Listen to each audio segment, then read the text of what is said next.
నమస్కారం. ఆలోచన అమృతానికి స్వాగతం, సుస్వాగతం. జనవరి 2 ఇవాళ అసెంబ్లీ జరిగిన సంఘటనలు చూస్తే వ్యూహాత్మకంగానే అటు కాంగ్రెస్, అధికార పక్షం కాంగ్రెస్, ఇటు పక్క ప్రతిపక్షం బీఆర్ఎస్ వ్యూహాత్మకంగానే తమ పావులు కదిపారే అనిపిస్తుంది. ఎందుకంటే ఇద్దరికి తెలుసు కేసీఆర్ గారు రారని నిన్నటికి తేలిపోయింది. అంటే నందినగర్ నివాసం నుంచి ఫామ్ హౌస్కి మళ్ళీ షెల్లోకి వెళ్ళిపోయారు. ఆయన అర్థమైంది వాళ్ళు రారని. కానీ వచ్చిన వాళ్ళు ఏం మాట్లాడారు అనే మాటకు వస్తే అసెంబ్లీ సాక్షిగా ఒక రకంగా చెప్పాలంటే మూసీ కంపు కంటే ఎక్కువగా మాట్లాడుకునే సందర్భాలు చూసాం. అందుకని వీళ్ళకి తెలుసు ఏదైనా బహానా చూసుకొని ప్రతిపక్షాలు బీఆర్ఎస్ బయటకు వెళ్ళిపోవాలని చూసింది, ఎట్లా ఎల్లగొట్టాలని వీళ్ళు చూశారు. అంటే పొమ్మని లేక పొగబెడితే బాగుంటుందని చెప్పి అవాకులు చెవాకులు ఇటు పక్క అధికార పక్షం పేలింది. దానికి తగ్గట్టుగానే వాళ్ళు బయటకు వెళ్ళిపోయారు. ఇక ఈ మొత్తం శాసనసభ సమావేశాలు ఇంకో 4 రోజులునే. ఈ 4 రోజులు వీరు రారని తేల్చేశారు, అయిపోయింది.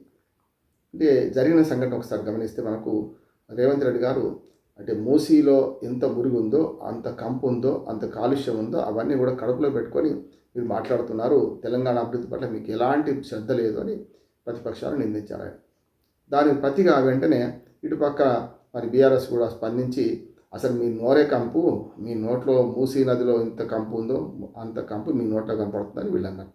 అనగానే స్పీకర్ మనకు మాది మైక్ కట్ చేశారు. హరీష్ రావుతో పాటు ఏదైతే ప్రతిపక్షాల ఎమ్మెల్యేల మన మైకులు 10 సార్లు కట్ చేశారు. చివరికి మాకు మాట్లాడే అవకాశం ఇవ్వకపోతే ఎట్లా, వాళ్ళు తిడుతుంటే మేము పడాలా, కనీసం తిట్టుకు సమాధానం అని ఇవ్వద్దా అని చెప్పి హరీష్ రావు ఆవేదన వ్యక్తం చేస్తే స్పీకర్ ఒక దుర్మార్గమైన మాట అన్నారు. నా స్పష్టంగా స్పీకర్ మీద చాలా గౌరవం ఉంది నాకు, కానీ మీరు ముఖ్యమంత్రి గురించి మాట్లాడితే మేము ఇవ్వనన్నారు.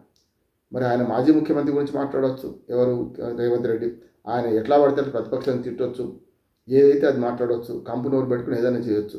కానీ ఇటు పక్కన మాత్రం వీళ్ళు మాట్లాడొద్దు అంటే ముఖ్యమంత్రి గురించి ఒక శాసనసభ ఉపనాయకుడికి మాట్లాడే హక్కు లేదా? ముఖ్యమంత్రి గురించి అంటే వ్యక్తిగతంగా మాట్లాడొద్దు. ఆయన పొడుగా లేకుంటే కురచన, దొడ్డ, లావా ఇది మాట్లాడొద్దు, కరెక్టే. వ్యక్తిహరణం చేయొద్దు. కానీ ఒక ఆరోపణ ఆయన చేసినప్పుడు ఆరోపణ సమాధానం ఇచ్చే ఉండాలి, ప్రతిపక్షాలకి విలువ వేయాలి కదా. సరిగ్గా అక్కడే పట్టుకున్నారు హరీష్ రావు కానీ బీఆర్ఎస్ పక్షం వెంటనే వాకౌట్ చేసి వెళ్ళిపోయారు. నేను అది కూడా తప్పని అంటున్నాను. వాకౌట్ చేస్తే ఎట్లా ఉండాలంటే ఆ ఇష్యూ మీద వాకౌట్ చేయాలి, మళ్ళీ వచ్చి కూర్చోవాలి. వేరే ఇష్యూ మొదలైంది కదా అప్పుడు కూర్చోవాలి, మళ్ళీ అప్పుడు మాట్లాడాలి.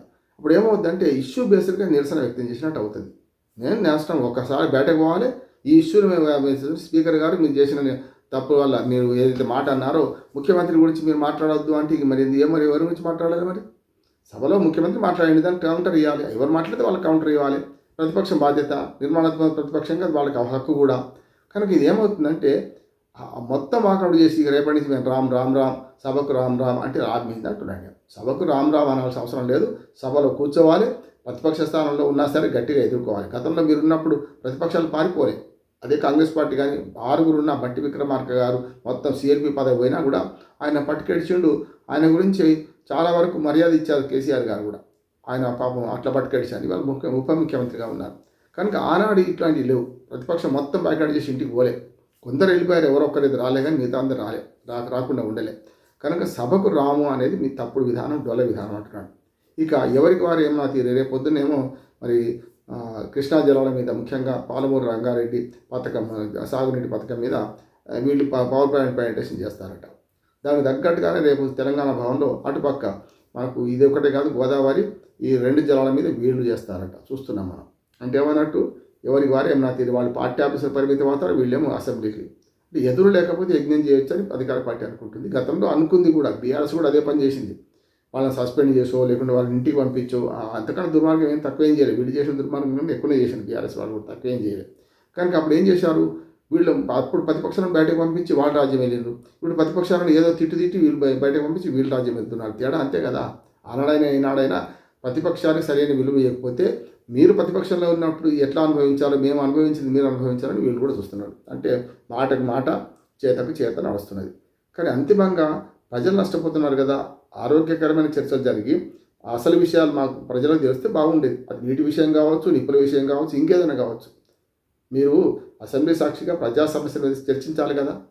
ఇంకో మాట కూడా నేను చెప్తాను. ఇవాళ అసెంబ్లీ సాక్షిగా ఇంకొక స్పీకర్ గారేమో ముఖ్యమంత్రి వ్యతిరేకంగా మాట్లాడదన్నారు. స్పీకర్ గారు ఇంకో తప్పు చేశారంటున్నాడు. ఇవాళ పాయల్ శంకర్ తాను సోయా రైతుల గురించి మాట్లాడతాము అని మన వాయిదా తీర్మానం ఇస్తే తిరస్కరిస్తున్నామని రైతుల సమస్యలు చర్చకు రావద్దా?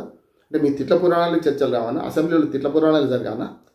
అంటే ముఖ్యమంత్రి గారు ఏం మాట్లాడి చెల్తుంది, మిగతా ప్రతిపక్షాలు ఏం మాట్లాడి చెల్తుంది, ఏది పడితే అది మాట్లాడుకోవడానికి అవకాశం ఇచ్చిన మీరే వాయిదా తీర్మానంలో బీజేపీ వాళ్ళు ప్రవేశపెట్టవచ్చు, కానీ రైతుల సమస్యలు ప్రవేశపెడితే ఎందుకు తిరస్కరించారు అంటున్నారు స్పీకర్ గారిని. తప్పు కదా? స్పీకర్ గారు ఖచ్చితంగా రైతాంగ సమస్యల మీద మాట్లాడే ఒక మంచి విలువైన అంశాన్ని వాళ్ళు ప్రస్తావిస్తే దాన్ని ప్రస్తావించకుండా ఆపి వాయిదా తీర్మానం తిరస్కరిస్తున్నామంటే వెనక ఎవరు ఆడిస్తున్నారో మనకు అర్థమవుతుంది. మొన్నటి ఏదైతే మన ట్రిబ్యునల్ తీర్పే కావచ్చు, ట్రిబ్యునల్ తీర్పును కూడా వ్యతిరేకించాలి. వ్యక్తిని వ్యతిరేకించవద్దు, తీర్పును వ్యతిరేకించవచ్చు. నేనేమంటున్నాను, గడ్డం ప్రసాదరావు గారి మీద స్పీకర్ మీద అపారమైన గౌరవం ఉంది. నిజంగా చెప్పాలంటే కింది స్థాయి నుంచి ఎదిగి వచ్చినవాడు, ఇవాళ చాలా హుందాగా ప్రవర్తిస్తున్నాడు మొన్నటిదాకా అన్న. కానీ ఇప్పుడు ఈ సమావేశాల్లో మాత్రం ఆ హుందాతాన్ని పాపం మంచితనం అనే ముసుగులో కప్పేసుకొని పోగొట్టుకుంటున్నారు అంటున్నాను. స్పష్టంగా కొన్నిసార్లు స్పీకర్ అనేవాడు చాలా గట్టిగా ఉండాలి. ఒక రకంగా చెప్పాలంటే మీకు ఆదర్శం ఎవరు కాలేదు ప్రసాదరావు గారు, స్పీకరు మనకు బాలయోగి గారు మీకు ఆదర్శం కావాలి. ఆనాడు బాలయోగి గారు ఒక్క ఓటు మెజార్టీతో ప్రభుత్వం పడిపోదంటే దాని కనుక ఓటేస్తే వాజ్పేయి గవర్నమెంట్ నిలబడేది కదా. ఆనాడు కూటమిలో ఉన్నారు కదా, అప్పుడు కూడా వాళ్ళు ఎందుకు నిలబడి ఎందుకు చేయలేదు వాళ్ళు అంటే ఆ విలువ కాపాడారు. స్పీకర్ అంటే నిష్పక్షపాతంగా ఉండాలి. ఒక్క ఓటుతో నేను సరే 13 రోజులు ప్రభుత్వం పడిపోతుంటే కూడా ఆయన దాన్ని ఆదుకోలేదు. అది కదా స్పీకర్ యొక్క గొప్పతనం. అందుకని అటువంటి వాళ్ళని ఆదర్శంగా తీసుకోండి. మీరు వాళ్ళ మౌనంగా ఉండడమో లేకుంటే ఇటువంటి వ్యతిరేక పనులు చేయడం వల్ల ఏమవుతుందంటే మీ విలువకి మీ మీ యొక్క పొజిషన్కి భంగం కలుగుతుందని నేను అంటున్నాను. అది ఒక రకంగా ఆవేదనతో చెప్తున్నాను, మీ మీద కోపం చెప్తున్నాను. అందుకని వాళ్ళ అసెంబ్లీ సాక్షిగా వ్యూహాత్మకంగా వీళ్ళేమో ప్రతిపక్షాన్ని వెళ్ళకూడదామనుకున్నారు, వెళ్ళకూడదామనుకొని బూత్ మాట్లాడారు రేవంత్ రెడ్డి గారు కానీ పక్కన వీళ్ళందరూ. వీళ్ళు కూడా ఏమనుకున్నారు, ఏమైనా సరే ఇందులో గెలవలేము మనం, ఇక లాభం లేదు, బయటకు పోయి మన పని మనం చూసుకుందామని చెప్పి అక్కడ మన అమరవీరుల స్తూపం దగ్గరికి వెళ్ళి అక్కడ ఆవేదన వ్యక్తం చేసి ఇంటికి వెళ్ళిపోయారు. రేపు కీలకతను దుకాణం బంద్, మన అసెంబ్లీకి రామ్ అని వాళ్ళంటూ రామ్ రానియో అని వీళ్ళు అంటున్నారు. అయిపోయింది, ఇద్దరు గెలిచినట్టే కదా. అందుకనే సమస్య ప్రస్తావనకు వచ్చింది కనుక చెప్తున్నాను. ప్రతిపక్షం కూడా నిర్మాణాత్మక ప్రతిపక్షంగా వ్యవహరిస్తలేదు, ప్రభుత్వం కూడా అంతకంటే అఫెన్స్లో పోతుంది, డిఫెన్స్ కంటే అఫెన్స్లో పోతుంది. ప్రతిపక్షం దూకుడుగా పోతే ప్రభుత్వం డిఫెన్స్కి పోయి సరైన విధంగా ప్రజలను ఎడ్యుకేట్ చేయాలి, ప్రజలకు ప్రతిపక్షం యొక్క డొల్లతనం బయట పెట్టాలి. అదిగా చేయాల్సింది. అది విడిచిపెట్టి వాళ్ళ మీ ఇష్టారాజ్యం భరతుని పట్టణం అని చెప్పి అధికార పక్షం పెట్టరైపోతుంది, ప్రతిపక్షం కునారిల్లిపోతుంది. నిజమైన ప్రజాస్వామ్యంలో ప్రతిపక్షమే నిజమైన ప్రతిపక్షంగా ఉండాలి. నెహ్రూ అన్నాడు, తన ప్రతిపక్షం లేకపోతే తానే స్వయంగా ప్రతిపక్షంగా వ్యవహరించి తన మీద తనే వ్యాసాలు రాసుకున్నాడు, తన మీద తనే హాస్యంగా జోకులు వేసుకున్నారు. అది కదా ప్రజాస్వామ్య స్ఫూర్తి అంటే. అందుకని ఇటు ప్రతిపక్షము అధికార పక్షం అసెంబ్లీ సాక్షిగా వ్యూహాత్మకంగా వివరించి వాళ్ళ అవసరాలు తీర్చుకున్నారు తప్ప ప్రజలకు న్యాయం చేయలేదంటున్నాను నేను.